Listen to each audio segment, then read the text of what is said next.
FBI Director Kash Patel, and Sheriff Mike Smith. We also have with us Utah DPS Commissioner Beau Mason, Lieutenant Governor Deidre Henderson, FBI Special Agent in Charge Robert Bowles, and local and federal law enforcement partners. Following the remarks today, Governor Cox, Director Patel, and Commissioner Mason will take questions. Thank you.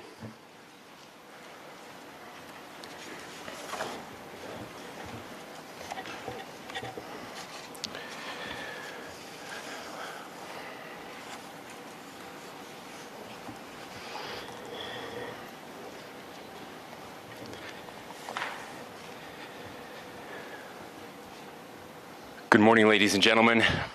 We got him. On the evening of September 11th, a family member of Tyler Robinson reached out to a family friend who contacted the Washington County Sheriff's Office with information that Robinson had confessed to them or implied that he had committed the incident. This information was relayed to the Utah County Sheriff's Office and scene investigators at Utah Valley University. This information was also conveyed to the FBI. Investigators reviewed additional video footage from UVU surveillance and identified Robinson arriving on UVU campus in a gray Dodge Challenger at approximately 8:29 a.m. on September 10th, in which he is observed on video in a plain maroon t-shirt, light-colored shorts, a black hat with a white logo, and light-colored shoes.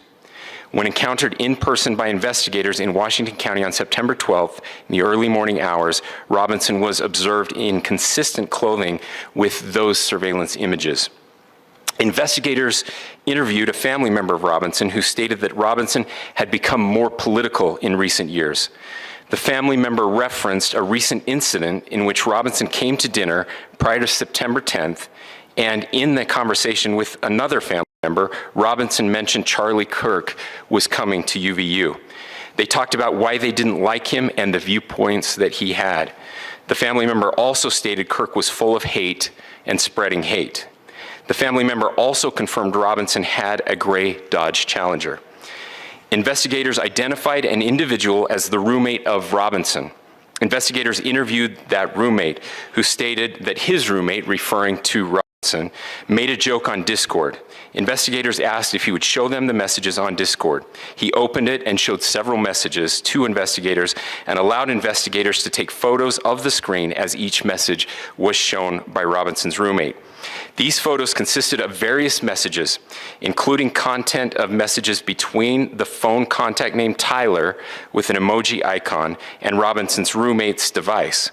The content of these messages included messages affiliated with the contact Tyler, stating a need to retrieve a rifle from a drop point, leaving the rifle in a bush, messages related to visually watching the area where a rifle was left, and a message referring to having left the rifle wrapped in a towel. The messages also refer to engraving bullets and a mention of a scope and the rifle being unique. Messages from the contact Tyler also mentioned that he had changed outfits. I know there has been speculation as well as to the writing on those casings, those bullet casings, and I believe we have that as well. And I will share that with you now. So the area north of Campus Drive Road where the suspect crossed over, you saw some of that in the video that we released last night, consists of a grassy area with trees on the edge of the UVU campus. Investigators discovered a bolt-action rifle wrapped in a dark-colored towel. The rifle was determined to be a Mauser Model 98 30-06 caliber bolt-action rifle. The rifle had a scope mounted on top of it. Investigators noted inscriptions that had been engraved on casings found with the rifle. Inscriptions on a fired casing read, "Notices, bulges, capital O-W-O, what's this, question mark." Inscriptions on the 3 unfired casings read, "Hey fascist, exclamation point, catch, exclamation point." Up arrow symbol, right arrow and symbol, and 3 down arrow symbols. A second unfired casing read, Oh Bella Ciao, Bella Ciao, Bella Ciao, Ciao Ciao, and a third unfired casing read, if you read this, you are gay, LMAO.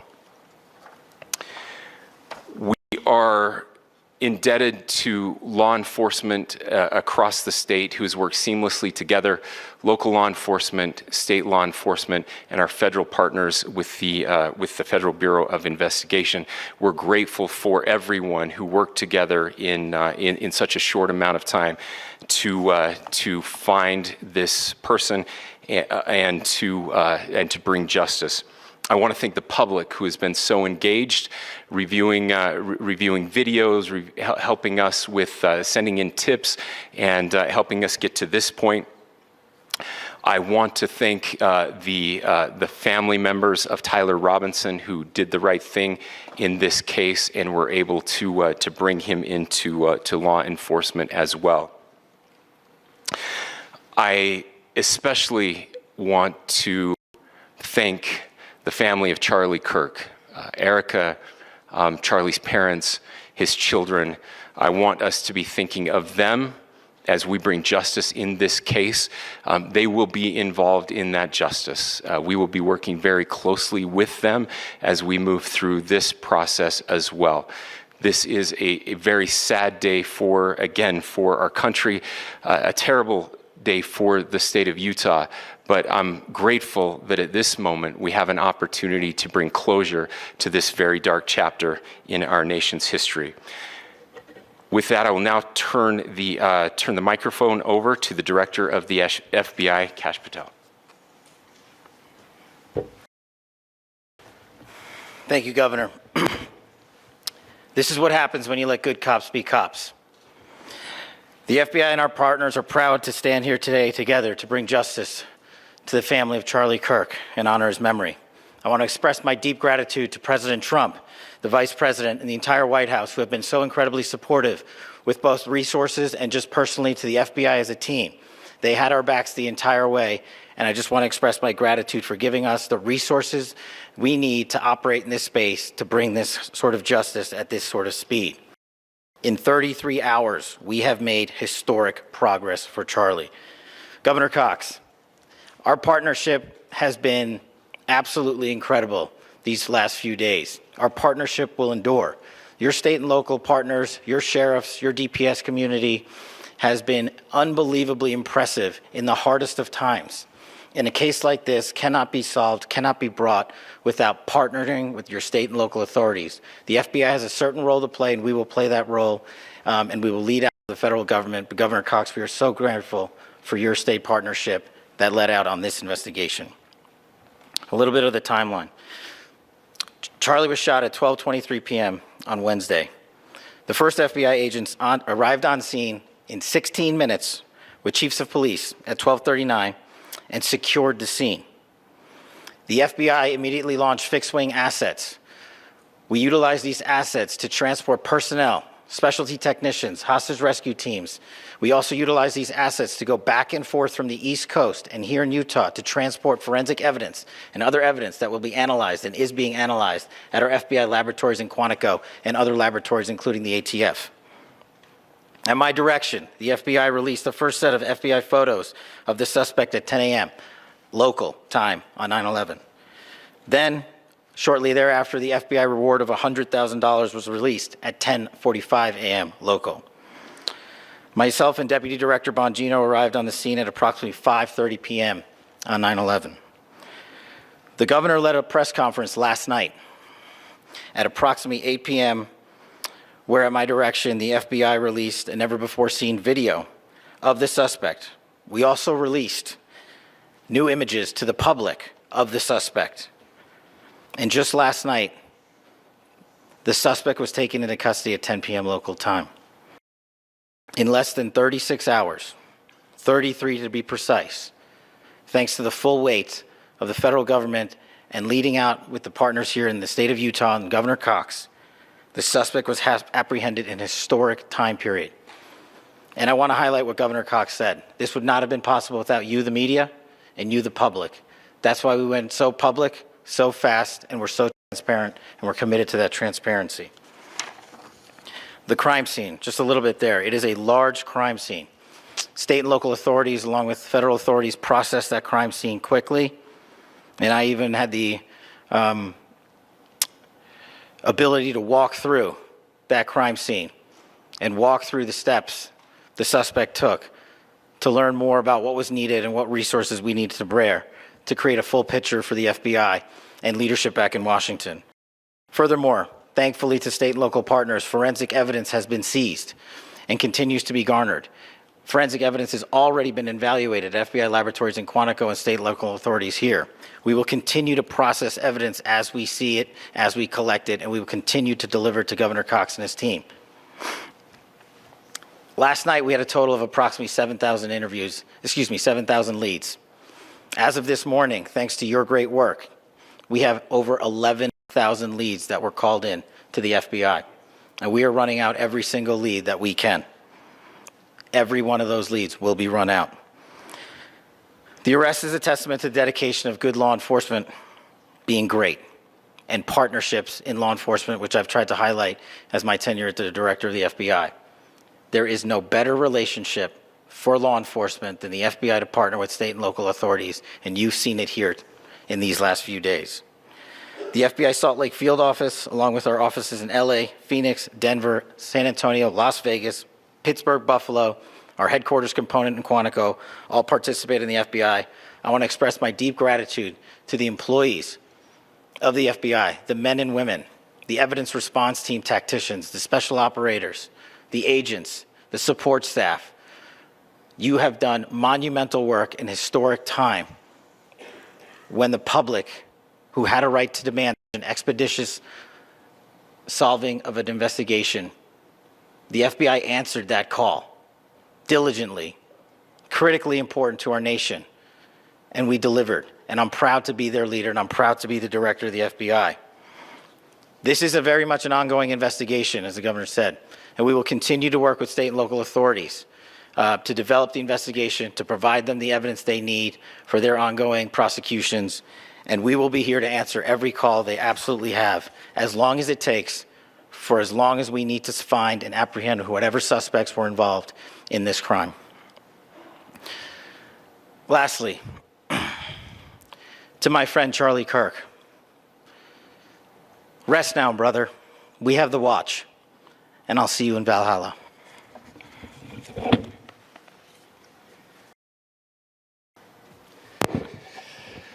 Thank you, and good morning. I would just like to take a few minutes as the sheriff to express my gratitude for everybody who has played a part in this investigation. As you know, it's been a vast, a complicated, and a very, very fast-paced investigation. You're looking at people standing up here who are running on, if they got an hour's sleep in the last couple of days, they're probably lucky. It has been very taxing. It has been so impressive, speaking on behalf of the local law enforcement, to see the cooperation that we've seen in this type of case. Across the state, sheriffs, chiefs, our state partners have stepped up and have come to the call on anything that we needed. Our county chiefs have been phenomenal. Our Utah County Attorney, Jeff Gray, who's standing up here with us, has been phenomenal in leading us through this investigation. I would like to thank the federal government for their resources, their assets. Our local team here, our FBI team, has been extraordinary in helping us work through this and bring this person to justice. Most of all, I would like to thank the public, and specifically, I would like to thank the public who turned to prayers and who turned to positiveness for us. I would like to thank them on behalf of the law enforcement community, because we needed those prayers. That's what we needed to get through this. We needed your support, and you gave it to us. We needed your patience, and you gave it to us. And I would like to thank you for the Kirk family, because that's what they need, is your support and your prayers, and that will get us through all of this. So thank you, everybody, for everybody that have stepped up. We've had such a phenomenal response to this. Thank you.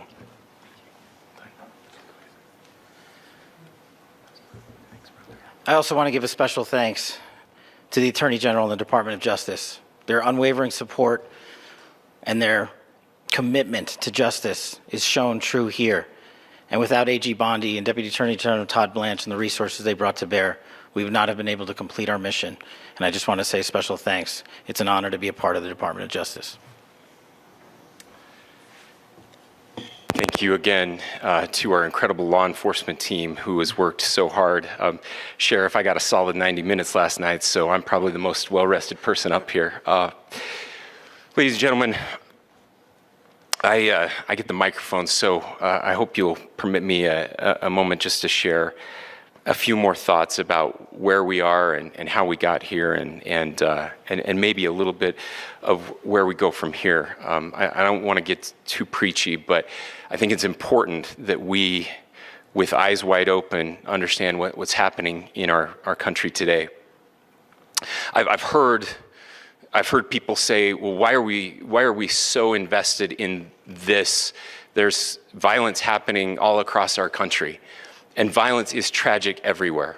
And every life taken is a child of God who deserves our love and respect and dignity. This is certainly about the tragic death, political assassination of Charlie Kirk. But it is also much bigger than an attack on an individual. It is an attack on all of us. It is an attack on the American experiment. It is an attack on our ideals.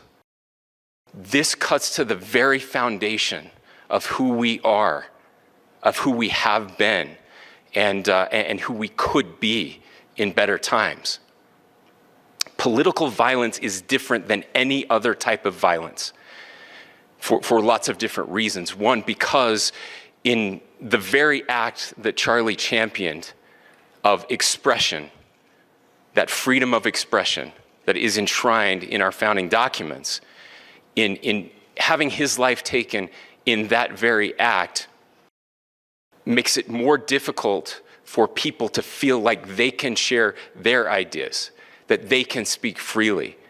We will never be able to solve all the other problems, including the violence problems that people are worried about, if we can't have a clash of ideas safely and securely.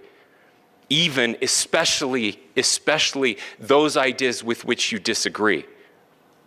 That's why this matters so much. Over the last 48 hours, I have been as angry as I have ever been, as sad as I have ever been. And it was, as anger pushed me to the brink, it was actually Charlie's words that pulled me back. I'd like to share some of those. And specifically right now, if I could, I need to talk to the young people in our state, in my state, and all across the country. As President Trump reminded me, he said, you know who really loved Charlie? The youths. And he's right. Young people loved Charlie, and young people hated Charlie. And Charlie went into those places anyway. And these are the words that have helped me. Charlie said, when people stop talking, that's when you get violence. He said, the weak can never forgive. Forgiveness is the attribute of the strong. The only way out of the labyrinth of suffering is to forgive. Welcome without judgment, love without condition, forgive without limit. He said, always forgive your enemies. Nothing annoys them so much. A few months ago, I referenced this last night, Charlie posted to social media, when things are moving very fast and people are losing their minds, it's important to stay grounded. Turn off your phone, read scripture, spend time with friends, and remember, internet fury is not real life. It's going to be okay. He again said, when you stop having a human connection with someone you disagree with, it becomes a lot easier to commit violence. He said, what we as a culture have to get back to is being able to have a reasonable agreement, where violence is not an option. Now, again, to my young friends out there, you are inheriting a country where politics feels like rage. It feels like rage is the only option. But through those words, we have a reminder that we can choose a different path. Your generation has an opportunity to build a culture that is very different than what we are suffering through right now. Not by pretending differences don't matter, but by embracing our differences and having those hard conversations. I think we need more moral clarity right now. I hear all the time that words are violence. Words are not violence. Violence is violence. And there is one person responsible for what happened here. And that person is now in custody and will be charged soon and will be held accountable. And yet, all of us have an opportunity right now to do something different. I want to thank my fellow Utahns. This bad stuff happens. For 33 hours, I was praying that if this had to happen here, that it wouldn't be one of us.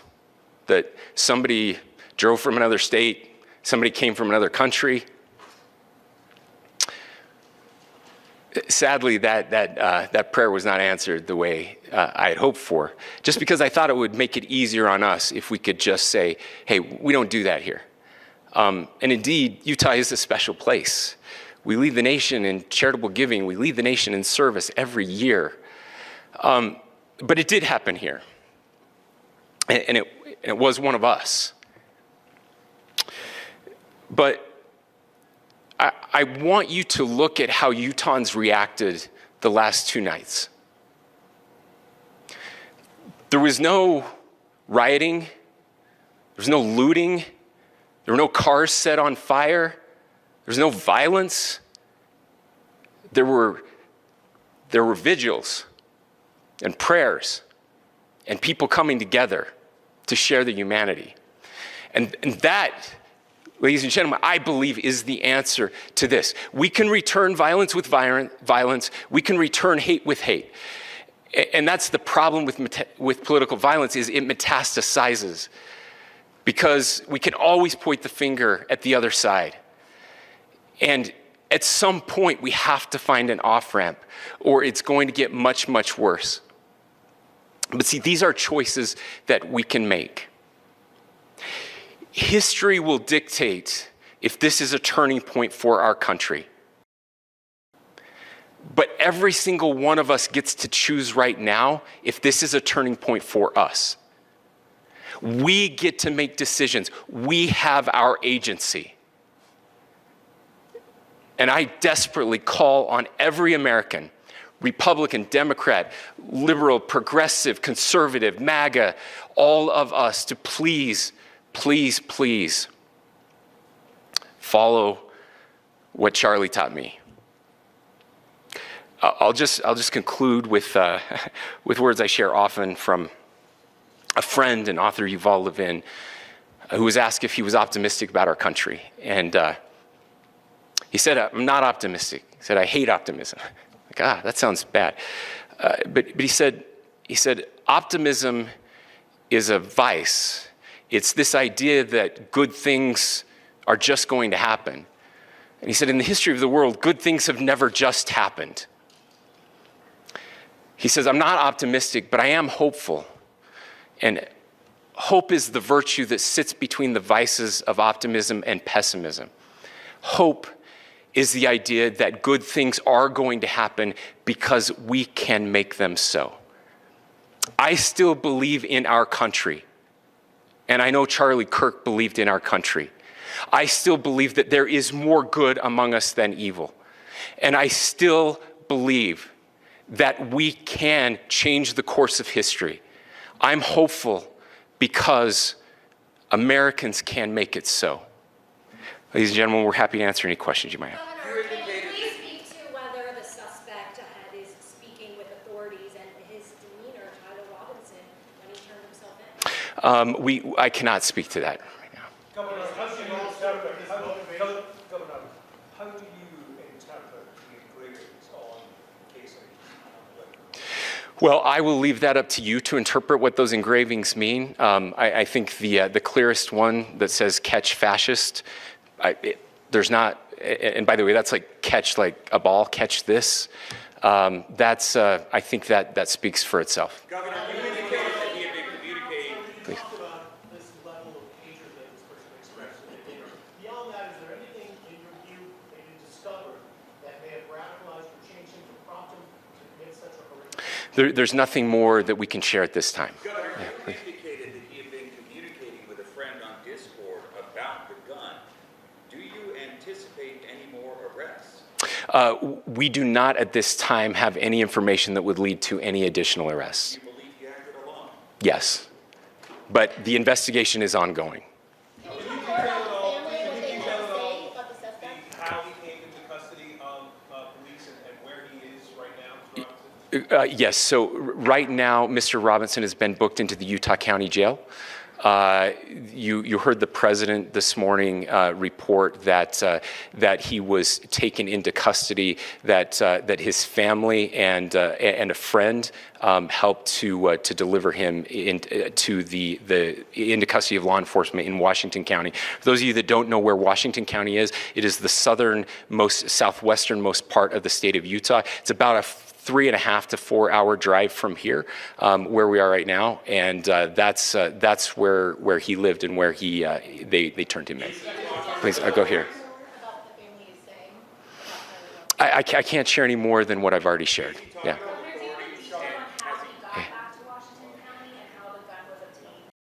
So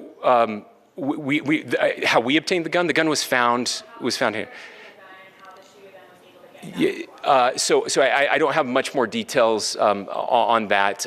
We do know that he drove. We had his car here on campus, and then we had his car going south back to the St. George. It's actually the city of Washington in Washington County. Is he talking with authorities and did he discuss a motive?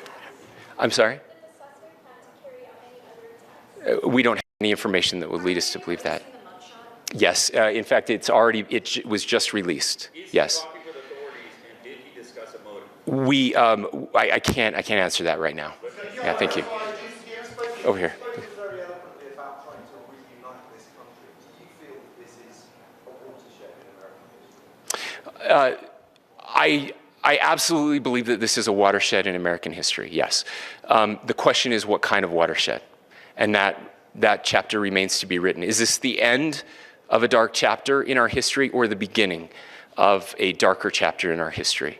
Look, I mean, if you look at true political assassinations in this country of someone of this stature, this feels a lot like the late 60s, and having one so gruesomely displayed on camera in all of our hands and in all of our pockets.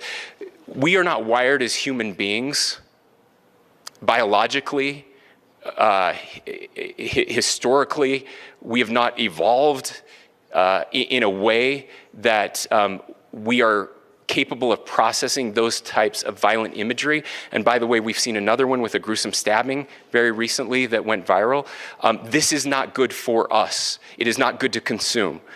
Social media is a cancer on our society right now. And I would encourage people to log off, turn off, touch grass, hug a family member, go out and do good in your community. That is happening, and it's happening organically right now. I had a friend in a small city in Utah who said, we're getting together, the Republicans and Democrats in my little town are getting together to have a discussion last night, just to find a way to find their better angels. So yes, this could be, I mean, again, you have to go back to JFK to have seen a video live of something like this happening. I wasn't born until 1975, but I know that things were really dark in the late 60s. Sorry to some of you. I know some of you were there. But this is our moment. Do we escalate, or do we find an off-ramp? And again, it's a choice. It's a choice, and every one of us gets to make that choice. Two more questions right here.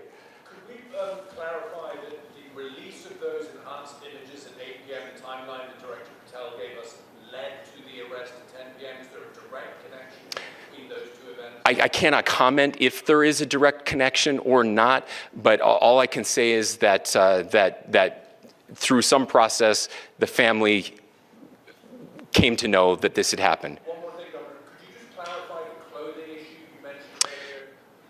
Was he changing outfits? Correct. Yes. So when he's first spotted on campus, he has different clothing on, and then he changes clothing on the roof, and then changed back into that clothing at some point, so that when he was apprehended, when he was arrested, the clothing matched the clothing he had on before the shooting here at UVU. Last question here. Yes. The suspect was from Utah. Can you kind of tell us a little bit more about where, and was he a student here at this university, and is there any history of mental illness? Yeah. So I don't have any information on the mental illness part. He was not a student here at UVU. He was living and had lived for a long time with his family in Washington County, in the southernmost part of our state. Thank you, everyone, for your great work in getting this information out. I would just say, process-wise, this may be important. I know many of you aren't familiar with the process in Utah. I think it's important that you understand that. Basically, we have 3 days for charging documents to be filed. A CI will be filed. We'll have more information then, more detailed information as those charging documents are filed in preparation for a preliminary hearing. So 3 days. So we would anticipate then that early next week those charging documents will be filed. We will obviously be working. The county attorney will be working very closely with Mr. Kirk's family as those documents and decisions are prepared and made. Thanks, everyone.